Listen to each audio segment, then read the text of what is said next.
Saham-saham perbankan Amerika Serikat anjlok pasca kolapsnya Silicon Valley Bank dan Signature Bank, sementara pemerintah Amerika Serikat nasabah SVB tak akan kehilangan deposito mereka dan mendesak perubahan regulasi perbankan Amerika Serikat. Langsung dari Washington DC, Amerika Serikat, kita sudah terhubung dengan jurnalis VOA Virginia Gunawan. Selamat pagi Virginia, waktu Indonesia. Virginia, bisa Anda ceritakan bagaimana nih nasib industri teknologi pasca kolapsnya SVB? Ya, Yuda dan pemirsa CNN Indonesia, tak sedikit dari nasabah bank yang masih mengantri di sejumlah cabang SVB untuk menarik dana mereka dari bank tersebut.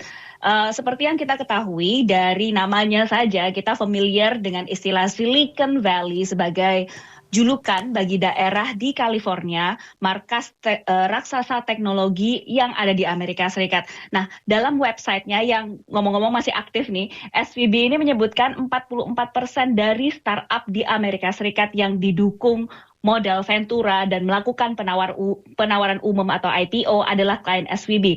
Dan ada sekitar 26 ribuan klien SVB yang bergerak dalam sektor teknologi. Jadi memang SVB ini merajai ceruk startup dan teknologi, terutama di Amerika Serikat. Nah, sejumlah nasabah bank yang adalah pemilik startup ini mengkhawatirkan kemampuan mereka untuk satu, membayar biaya operasional, dan yang kedua adalah membayar gaji karyawan mereka. Karena meski dana deposit mereka akan bisa ditarik, tapi belum tentu diketahui kapan. Walaupun dijanjikan bahwa per tanggal 13 Maret mereka bisa menarik itu. Dan diperkirakan ini akan juga berdampak pada cuti paksa terhadap karyawan mereka dan juga pemecatan karyawan. Sejumlah perusahaan membuka data finansial mereka dan dari agregasi Reuters menyebut ada sekitar 5 miliar deposit di bank SVB dari perusahaan-perusahaan di Amerika Serikat. Di Eropa itu ada 190 juta dolar deposit dari sekitar 16 perusahaan teknologi.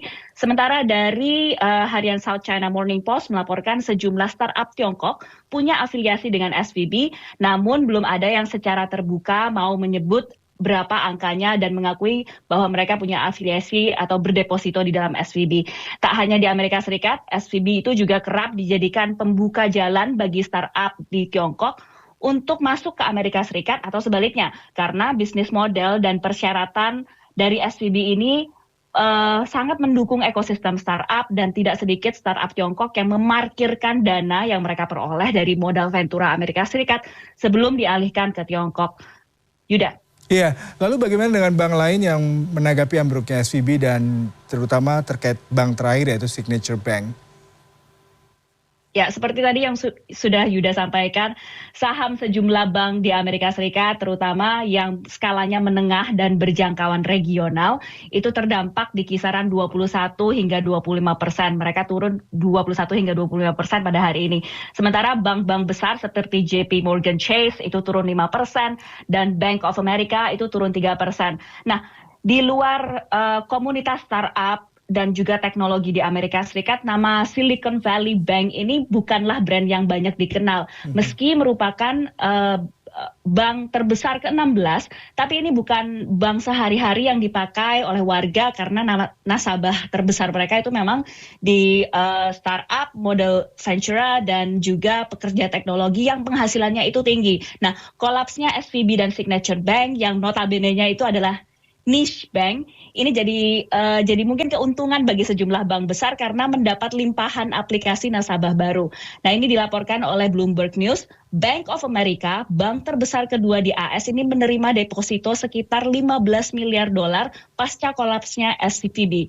Sementara JP Morgan Chase, Citigroup, Wells Fargo, ini 5 besar bank di Amerika Serikat juga dilaporkan mendapatkan limpahan deposito dari nasabah baru yang meninggalkan SVB maupun Signature Bank. Yuda.